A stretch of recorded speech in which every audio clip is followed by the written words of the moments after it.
तीसरा षट संपत्ति यानी कि सत्संग। क्या है सत्संग? सत्संग, इसके 6 अंतरंग भाग हैं, 6 भाग हैं इसके। शम, दम, उपरति, तितिक्षा, श्रद्धा और समाधान। ज्ञान योग के ये अंतरंग भाग हैं जो सत्संग के अंतर्गत आते हैं। कौन कौन से?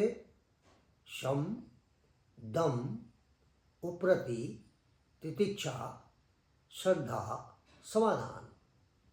शम क्या है? शम क्या है?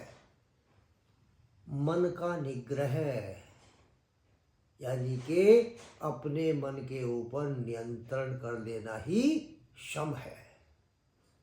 मन के निग्रह से ये जो हमारी इंद्रियां हैं, ज्ञानेंद्रियां, कर्मेंद्रियां हैं, ये मन के अधीन हैं, इनका बॉस मन है। जब मन के ऊपर नियंत्रण हो जाता है तो फिर इन इंद्रियों के ऊपर भी नियंत्रण हो जाता है। मन के वश में होने पर ये प्रशिक्षित अश्व की भांति, जैसे एक ट्रेन किया हुआ घोड़ा होता है, ट्रेन किया हुआ कुत्ता होता है, अपने स्वामी की आज्ञा मानता है, फिर ये जब मन नियंत्रित हो जाता है तो ये प्रशिक्षित अश्व की भांति आनंद देने वाली सिद्ध होती है। परंतु निरंकुश होने पर व्याघ्र यानी कि शेर के समान ये सब कुछ विनष्ट भी कर सकती है। तो मन के ऊपर नियंत्रण कर लेना, मन का निग्रह करना ही शम है। दम, जब मन के ऊपर नियंत्रण हो गया तो दम आ गया, अर्थात इंद्रियों पर नियंत्रण कर लेना। मन के अभ्यास, बाह्य इंद्रियों पर नियंत्रण ही दम है। जो हमारी इंद्रियां हैं, ज्ञानेंद्रियां हैं, कर्मेंद्रियां, इन पर नियंत्रण ही दम है। विषयों में वैराग्य उत्पन्न होने पर, जब विषयों से वैराग्य हो जाता है, वस्तुओं से वैराग्य हो जाता है, तो इंद्रियों को उनके द्वारा जो प्राप्त ज्ञान है, किस रूप में? शब्द, रस, रूप, गंध, शब्द, स्पर्श ये हैं, इनमें भी अरुचि उत्पन्न हो जाती है तथा इंद्रियों सुख में रुचि नहीं रह जाती।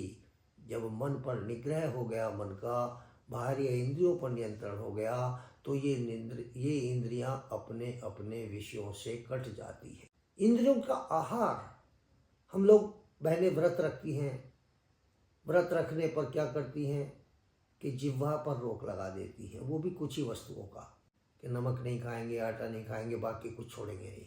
तो ये व्रत नहीं है, ये उपवास नहीं है। हम 5 ज्ञानेंद्रियों से आहार ग्रहण करते हैं, कानों से भी आहार ग्रहण करते हैं, आंखों से भी आहार ग्रहण करते हैं, नासिका से भी आहार ग्रहण करते हैं, हम अपनी त्वचा से भी आहार ग्रहण करते हैं। तो 5 ज्ञानेंद्रियों को उनके आहारों से काट देना ही दम है। इसी को प्रत्याहार भी कहा गया है। जब यह ज्ञानेंद्रियां अपने विषयों से हट जाती है तो फिर इनका विषयों में रुचि नहीं रह जाती, इंद्रियों पर नियंत्रण होने लगता है। अभ्यास द्वारा इस नियंत्रण को दृढ़ बनाया जाता है। अभ्यास क्या है? अभ्यास योग दर्शन में आपको बताएंगे कि मन पर नियंत्रण करने से इंद्रियों पर हमने नियंत्रण किया, लेकिन फिर भी कोई आसक्ति क्षीण रूप से हमारे मन में उठती है, तो अभ्यास से उसे बार बार टाल देना कि नहीं, हमने अपने मन पर नियंत्रण किया हुआ है, इंद्रियों पर नियंत्रण किया हुआ है, तो आसक्तियां उठनी बंद हो जाती हैं। इंद्रियों का दमन नहीं, इंद्रियों का दमन आध्यात्मिकता नहीं है, वैराग्य नहीं है। भीतर से आसक्ति ही उत्पन्न न हो, ये वैराग्य है। तो इसी को हमने दम कहा है कि जब हम अपनी इंद्रियों को उनके विषयों से हटा देते हैं, इंद्रियों पर पूर्ण नियंत्रण हो जाता है, तो यही दम है। उपरति, शम, दम, फिर उपरति। क्या है उपरति? उपरति में कामनाएं, वासनाएं, धन संपत्ति की इच्छाएं, इनमें आसक्ति का न होना, यानी कि अभ्युदय और भौतिकता जो भी है उसमें आसक्ति का न होना, यही तो उपरति है।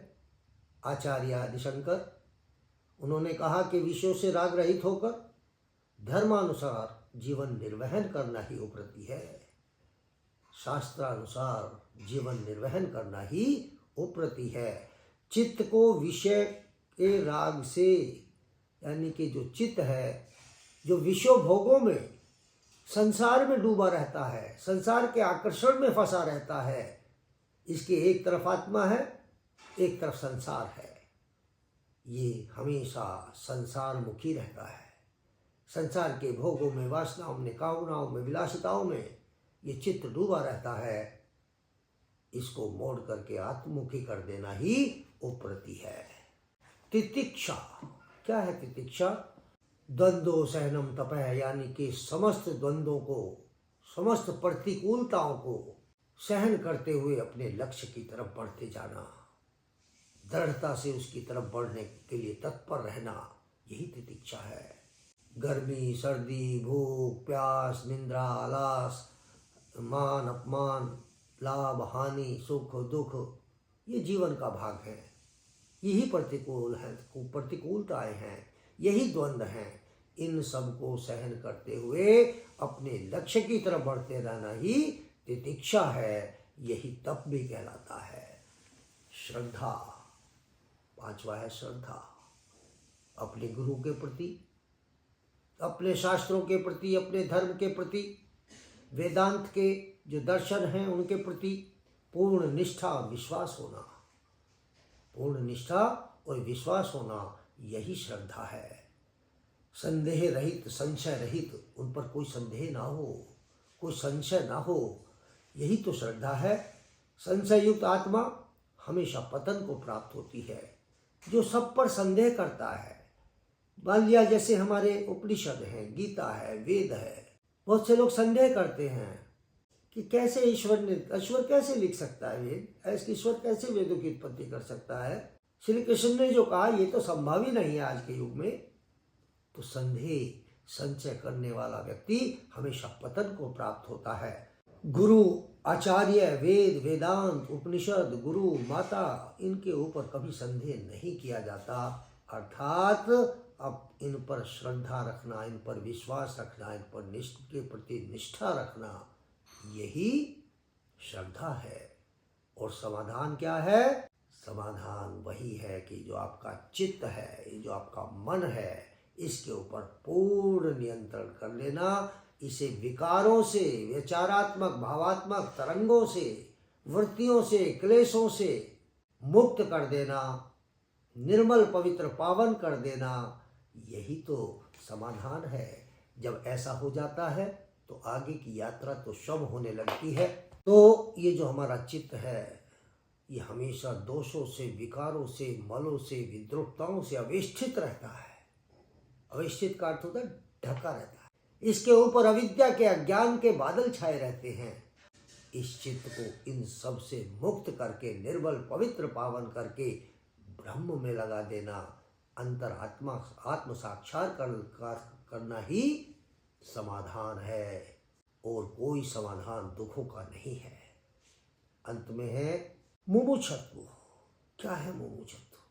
जब हमारा चित्त पवित्र, पावन हो जाता है, आत्म साक्षात्कार हम करने लगते हैं, वो निश्रेयस की तरफ, ब्रह्म की तरफ जाने लगता है, तो फिर उसमें मोक्ष की प्रबल इच्छा उत्पन्न हो जाती है। मोक्ष की, क्योंकि उसे ज्ञान हो गया कि संसार नश्वर है। ये जो संसार में सुख है, ये देखने में सुख है, इनसे मिलने वाला क्षणिक आनंद है, अंततः ये दुख का ही कारण है।